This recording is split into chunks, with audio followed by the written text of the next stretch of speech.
tujuan wisata Tanjung Enim. Tanjung Enim Radio.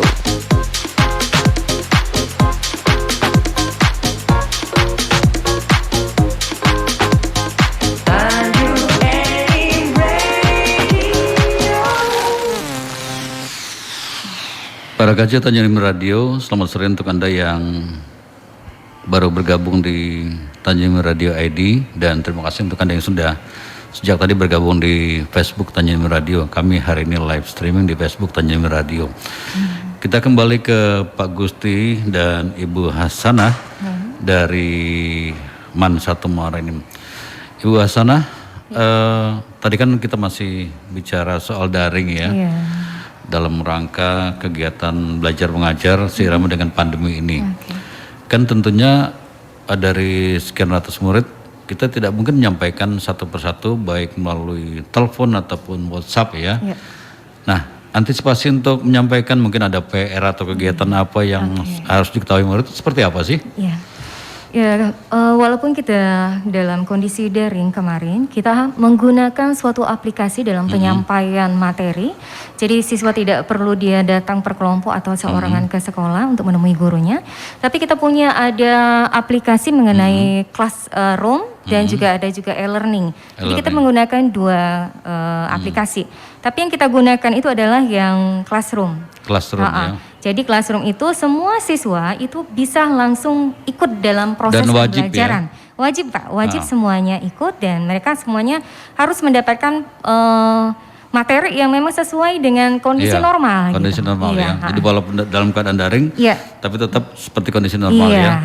Nah, kemudian saya mau bicara soal fasilitas nih. Apa saja yang ada di MAN 1 Muara Enim? Paling tidak fasilitas yang lengkap dan dipunyai oleh satu sekolah akan memotivasi calon-calon siswa lain yang ingin bergabung di MAN 1 Muara Enim.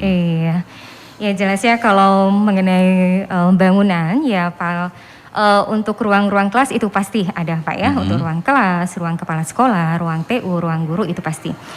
Terus fasilitas yang paling mendukung untuk proses pembelajaran itu adalah ruang lab komputer. Lab komputer ya. Ruang lab IPA. IPA itu ada lab kimia, fisika, biologi, dan juga ada lab keagamaannya juga ada. Terus ada lab bahasa, dan juga ada perpustakaan, serta ada lab komputer. Nah, lab komputer itulah yang nanti kita gunakan pada saat daring-daring ini. Kalau misalnya ada ujian-ujian secara daring, nah lab komputer itu yang kita gunakan.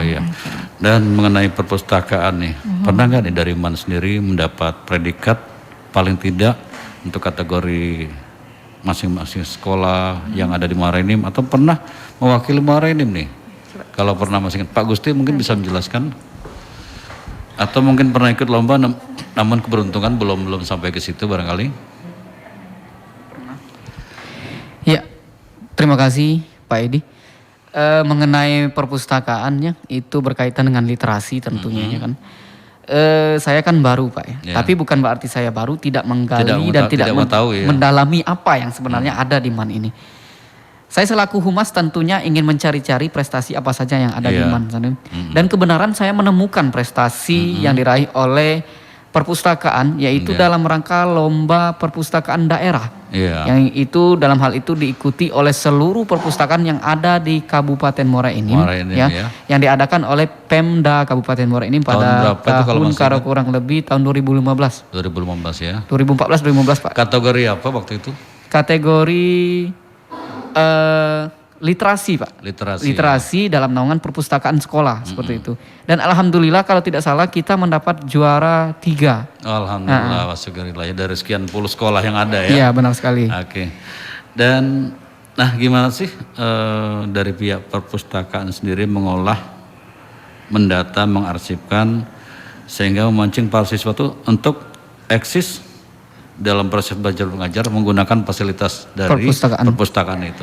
Ya, tentunya kami ya dari MAN 1 Muara Enim sendiri ya melihat kegiatan yang ada di perpustakaan ya.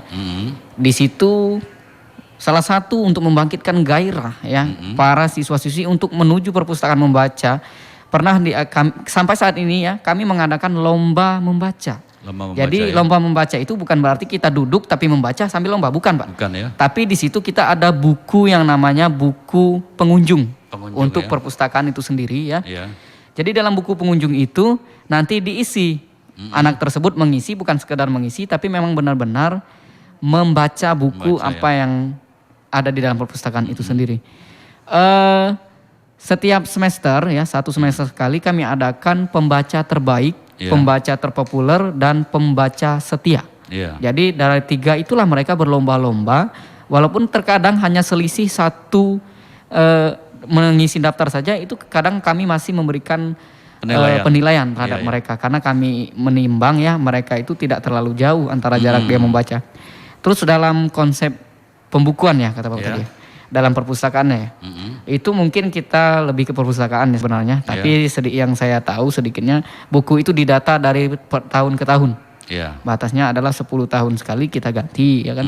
Buku itu kan di pembelajaran untuk siswa-siswi Mansatu Moream sendiri tidak terpaku sendiri kepada buku sekarang yang kita kenal dengan LKS, lembar kerja soal ya, yang kita ketahui, tapi juga terpaku kepada buku cetak ya katanya kita itu, atau buku pedoman utama kita yang berlaku untuk dari kelas ke kelas, itu dari tahun ke tahun seperti itu Pak. Iya.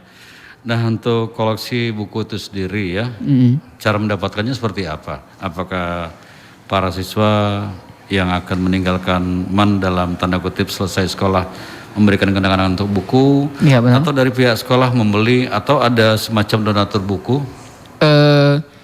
Tentunya itu yang Bapak sebutkan ada semua. Ada ya.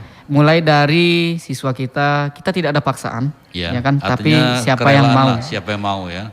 Tidak ada paksaan sama sekali. Buku yang diberikan menjadi kenangan-kenangan siswa tersebut ya. Dan kami juga tidak menuntut buku yang mahal Pak, tapi yang bermanfaat. Kami juga ada buku tertentu saja jika mau dihibahkan ke sekolah ya kan. Karena itu tidak ada paksaan. Tapi terkadang ini saya perhatikan tiap tahun itu inisiatif kelas.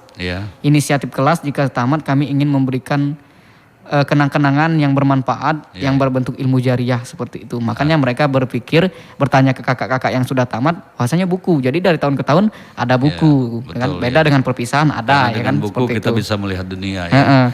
Dan tadi saya dengar nih ada fasilitas olahraga apa saja yang ada di sana?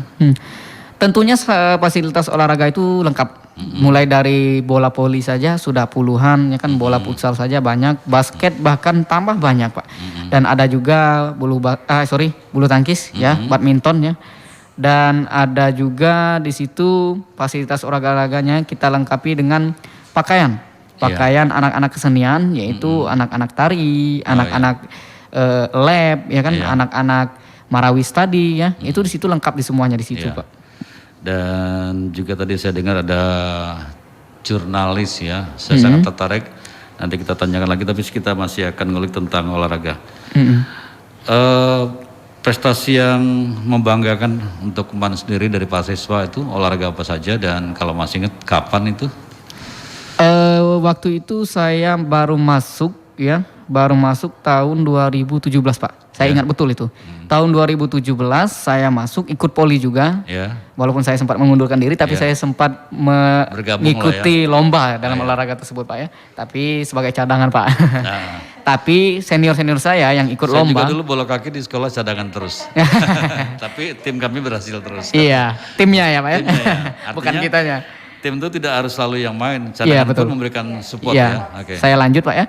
Dulu ada STM Cup, SMK 2 Morenim itu yang mengadakan, sama halnya kami pernah mengadakan juga MAN Cup, itu kan tiap tahun ada. Mereka STM Cup-nya itu STM Open ya katanya. Open, ya. Kami mengikuti berbagai cabang lomba, ada sepak bola, ada bola voli. Tapi sepak bola kami belum beruntung dan kami meraih di bidang voli. Alhamdulillah juara 1 gitu. Oke, para kanca, makin asik, makin menarik perbincangan kita dengan narasumber kita, PR atau Humas Mansatu Morenim, Pak Gusti dan Ibu Hasana. Saya akan kembali lagi setelah yang satu ini, tetap di Ngobras Tanjung Enim Radio.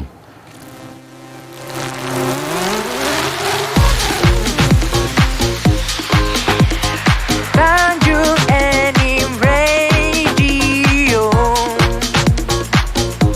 dari kota tujuan wisata Tanjung Enim. Tanjung Enim Radio.